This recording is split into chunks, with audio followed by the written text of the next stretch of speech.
সভাপতি পাতিছে আৰু শুনক এটা বিজেপি কোন হৈছিলে সভাপতি মাজতে দিলীপ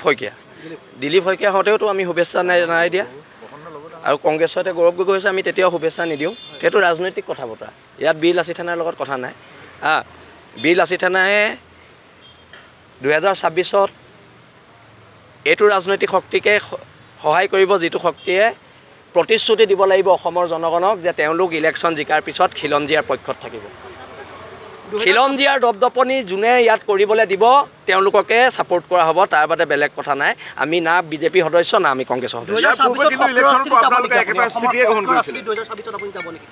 2026 চাই লওঁ নৱেম্বৰ মানত এইটো ভাবিম কি হয় কোনটো ৰাজনৈতিক দলে আপোনাক ছাপোৰ্ট কৰিব বুলি ভাবে তেনেধৰণে আজি ডেটত আপুনি বহুত দিন সংগঠন কৰিছে যে হয় নহয় আমি আঞ্চলিকতাবাদৰ শিবিৰতে থাকিম ইমান দিন জাতীয়তাবাদ কৰি আৰু MLA মন্ত্ৰী হ'বলৈ আমি ৰাষ্ট্ৰীয় দলৰ শৰণাপন্ন নহয় আৰু এটা গুৰুত্বপূৰ্ণ প্ৰশ্ন সামাজিক মাধ্যমত বাৰুকৈ চৰ্চা চলা দেখিবলৈ পোৱা গৈছে যে শৃংখলাসকলে বাংলাদেশী বা আচলতে অনাঅসমীয়াৰ বিৰুদ্ধে মাত মাতে কিন্তু শিৱসাগৰ জিলাতেই না আমিতো শিৱসাগৰত কৈ দিছোঁ বিল আছে তেনে সৈনিকক য'তে পায় ত'তে ধৰি পুলিচক গতাই দিব কৈছোঁ আৰু আমি অভিযানটো আমি যদি কৰিবলৈ হয় পৰিস্থিতি ভয়ংকৰ হ'ব সেইকাৰণে আমি আকৌ কৈছোঁ আৰক্ষীক অতি শীঘ্ৰে আপোনালোকে ব্যৱস্থা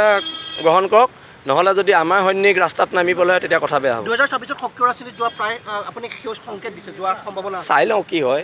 মই সংগঠনৰ প্ৰতি দায়বদ্ধ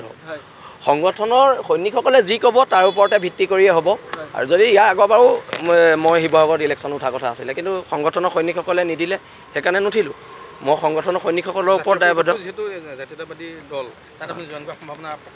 চাওঁচোন মানে লুইণ্ডাৰ এনেই মোৰ কথা পতাবোৰ ভাল লাগে আৰু লুইণ্ডাৰ স্পষ্টবাদী চৰিত্ৰ মোৰ ভাল লাগে সকলোকে ধন্যবাদ জনাইছোঁ পুনৰ লগ পাম